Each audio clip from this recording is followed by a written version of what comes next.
Hola queridos estudiantes, espero se encuentren muy bien. El día de hoy vamos a continuar con el tema de flujos de materia y energía. Vamos a abordar el tema de pirámides tróficas, cadenas tróficas y redes tróficas.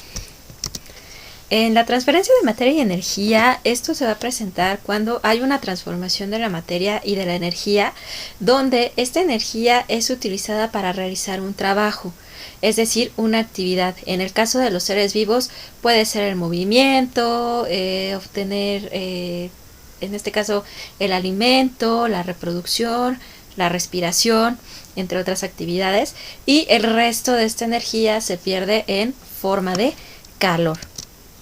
Vamos a hablar primero de las cadenas tróficas. Las cadenas tróficas se van a caracterizar porque el flujo de la materia y de la energía es en un solo sentido o en una sola dirección, es unidireccional. Y todos los organismos que la integran o la forman van a estar relacionados entre sí. En este caso, como ya vimos en los componentes del ecosistema, vamos a tener a los productores, a los consumidores, que pueden ser primarios, secundarios, terciarios y hasta cuaternarios, y tenemos a los degradadores, descomponedores o reintegradores. En este caso, las cadenas tróficas siempre van a iniciar con los productores. Recuerdan que los productores son aquellos organismos que son capaces de realizar la fotosíntesis. Pueden ser plantas, algas y algunas bacterias, ¿sí?, que van a producir su propio alimento. Son organismos autótrofos, no requieren de fuentes de alimento externas. Estos productores van a ser consumidos por el consumidor primario, que va a ser un herbívoro. En este caso tenemos el ejemplo de un conejo, ¿sí? Un conejo se alimenta de plantas, de pasto, de lechugas, es decir, de productores. Este conejo sirve a su vez de fuente de alimento de un consumidor secundario. En este caso va a ser un carnívoro, que puede ser un zorro o un perro, ¿sí? Este organismo, este consumidor secundario, muere y entran en acción los degradadores, que son hongos, bacterias, las larvas de algunos insectos, que ¿qué es lo que van a hacer? Van a descomponer y van a deshacer el cuerpo de este zorro para que los nutrientes o la materia que se obtenga de esta descomposición regrese nuevamente al suelo y sea absorbido o aprovechado por los productores. Si recuerdan, casi siempre en los libros las cadenas tróficas nos las ponen en forma de circulitos. ¿Por qué? Porque es un ciclo o una cadena alimenticia, ¿sí? Y siempre va a estar formada por un productor, un consumidor primario, un consumidor secundario y un degradador, que regresan estos nutrientes a las plantas y sigue el ciclo de manera permanente, ¿sí? Entonces esto no lo pierdan de vista. Las cadenas tróficas también son conocidas como cadenas alimenticias, y recuerden que siempre van a estar o van a seguir una sola dirección. Bien, después tenemos a las pirámides tróficas. Las pirámides tróficas es una representación de cómo se transfiere la energía de un organismo a otro. Igual en las cadenas tróficas la base siempre van a ser los productores, y estas pirámides tróficas se van a ir haciendo más angostas o más chiquitas conforme llegamos a la punta o a los organismos que tenemos en menor proporción, si lo queremos ver así, dentro del ecosistema. Y ahorita vamos a ver cómo funcionan o cómo es esta representación de las pirámides tróficas. Ahora, estas pirámides tróficas, como ya les había mencionado, es una manera de representar cómo es que circula o cómo se mueve esta materia y energía en los diferentes niveles. Aquí ya vamos a hablar de algo que son los niveles tróficos, ¿sí? ¿Qué quiere decir? Estos niveles tróficos se va a referir a los organismos que se encuentran relacionados entre sí. Aguas, porque en sus tareas aquí se confundieron. Cuando yo les pedí su actividad de relaciones tróficas, muchos de ustedes lo que me entregaron fueron los niveles tróficos, que no es lo mismo. Las relaciones tróficas van a ser aquellas relaciones, recuerden, en las que dos organismos van a estar relacionados de manera alimentaria, es decir, le va a ser uno de alimento a otro, o bien se van a generar relaciones positivas en la cual ambos organismos salgan beneficiados, o relaciones de tipo negativa donde un organismo salga beneficiado y otro perjudicado, o relaciones neutras donde un organismo salga beneficiado pero al otro no le pasa absolutamente nada. Estas relaciones tróficas son, recuerden, es depredación, parasitismo, comensalismo, mensalismo, simbiosis o mutualismo, que no es lo mismo que los niveles tróficos. Y los niveles tróficos van a estar conformados por organismos que tienen una relación entre sí. Ahora, ¿qué característica van a tener estos niveles tróficos? Van a ser secuenciales. ¿Esto qué quiere decir? Que cada nivel se va a apoyar en otro. Ahorita que veamos la pirámide trófica lo vamos a ver. Ahora, también en las pirámides tróficas se va a tomar o se va a considerar la biomasa. La biomasa es la masa total de los seres vivos que se encuentran en el ecosistema. También se refiere al peso seco almacenado tanto por los productores como por los consumidores. ¿Sí? Si les hablan de fitomasa, se refiere a las plantas. Si les hablan de zoomasa, se va a referir a los animales. ¿Sí?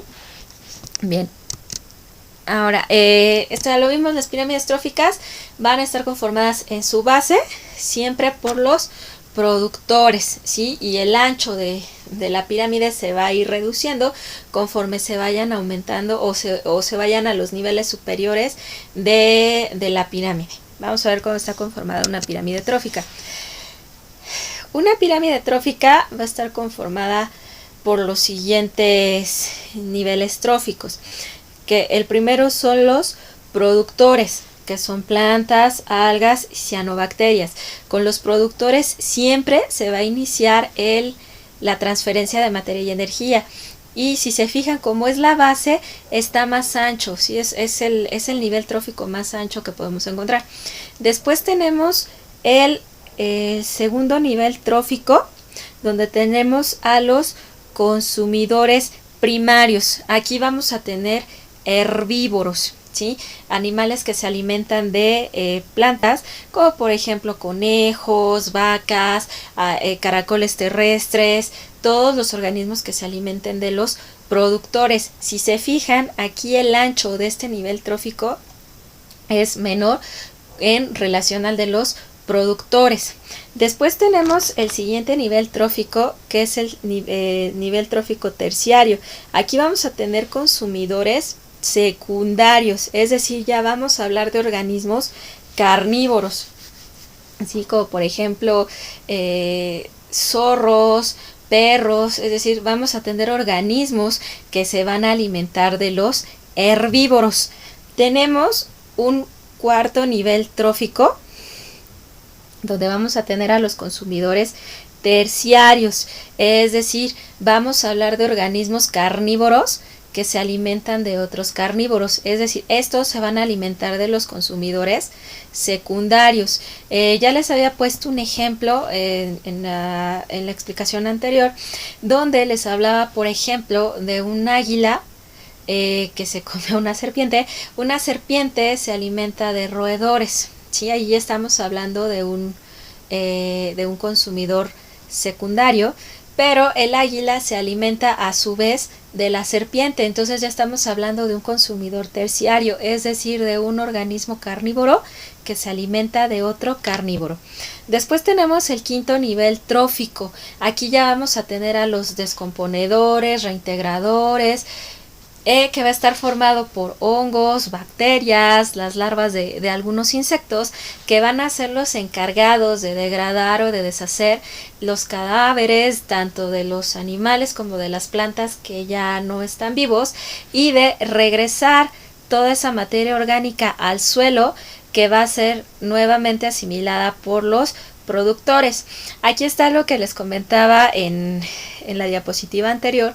Conforme vamos subiendo de nivel trófico, el ancho de la pirámide se va haciendo cada vez más pequeño, ¿sí? Esto se refiere a que pues, los organismos que encontramos en cada uno de estos niveles tróficos comparados con los productores pues son más, son menos, ¿sí? Entonces vámonos con este tema que es bastante interesante, que son las redes tróficas. Las redes tróficas se va a referir básicamente a las relaciones que existen entre las diferentes cadenas tróficas o las diferentes cadenas alimenticias. Recuerden que las cadenas tróficas van a ser unidireccionales, es decir, van a seguir un solo sentido o una sola dirección. Pero estas cadenas alimenticias en la naturaleza no se encuentran aisladas, es decir, van a estar relacionadas varias cadenas tróficas entre sí. Entonces, estas cadenas tróficas que interactúan o se relacionan entre ellas se van a conocer como redes tróficas. ¿Esto a qué se debe? A que las relaciones que existen entre los diferentes organismos que encontramos en los ecosistemas son muy complejas. ¿A qué me refiero con esto? A que puede existir un organismo dentro de la naturaleza o dentro de una cadena trófica que pueda alimentarse o intervenir en dos cadenas o hasta tres cadenas diferentes, es decir, que se alimente de tres organismos diferentes. Entonces, por lo tanto, interactúa o se relaciona con varios organismos a la vez. Entonces, aquí estamos hablando de relaciones en las que los consumidores se van a alimentar de dos o más organismos diferentes que intervienen en diferentes cadenas alimenticias. Entonces, por lo tanto, nos forman redes tróficas. Estas redes tróficas ustedes la pueden observar en la página 31 de su manual. Si ustedes observan el dibujo o el esquema que tienen, van a ver que se observan muchas flechas o diferentes flechas, pero que van en diferentes direcciones, ¿sí? Es decir, que los organismos se alimentan de diferentes organismos y la materia y la energía fluye en diferentes direcciones, a diferencia de las cadenas alimenticias, que es unidireccional. Aquí en las redes tróficas vamos a tener el movimiento de la materia y la energía en diferentes organismos, entonces por lo tanto se va a mover en diferentes direcciones, ¿sí? Las redes tróficas, las pirámides alimenticias y las cadenas tróficas son diferentes representaciones de cómo se mueve la materia y la energía dentro de los ecosistemas en la naturaleza, ¿sí? Esto sirve para poder entender cómo se relacionan los organismos, cómo es que funcionan todas estas relaciones entre organismos productores, entre consumidores y degradadores. Lo que comentaba la vez pasada en ecosistemas, cada organismo tiene una función específica dentro de los ecosistemas. Si nosotros sacamos una de estas especies, es decir, que se pierda por depredación o porque se metan especies exóticas, es decir, que no pertenezcan al ecosistema, y se pierda alguno de los organismos de este ecosistema, se pierde todo el equilibrio. Entonces se genera un desequilibrio bastante fuerte en los ecosistemas, porque puede ser o que lleve a la extinción de ciertos organismos, porque recuerden que el nicho va a ser la función que va a realizar los organismos dentro de los ecosistemas, la función en particular que van a realizar.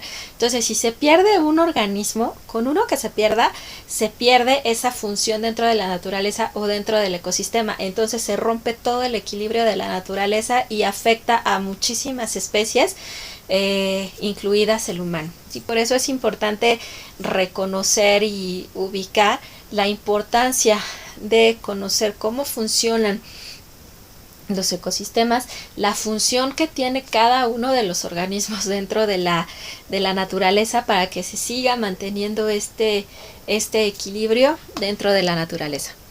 Bien, estas son las fuentes de consulta. Si ustedes gustan, con mucho gusto se las puedo facilitar. Y pues les agradezco mucho la atención y los veo en la clase de Teams. Que tengan un excelente día.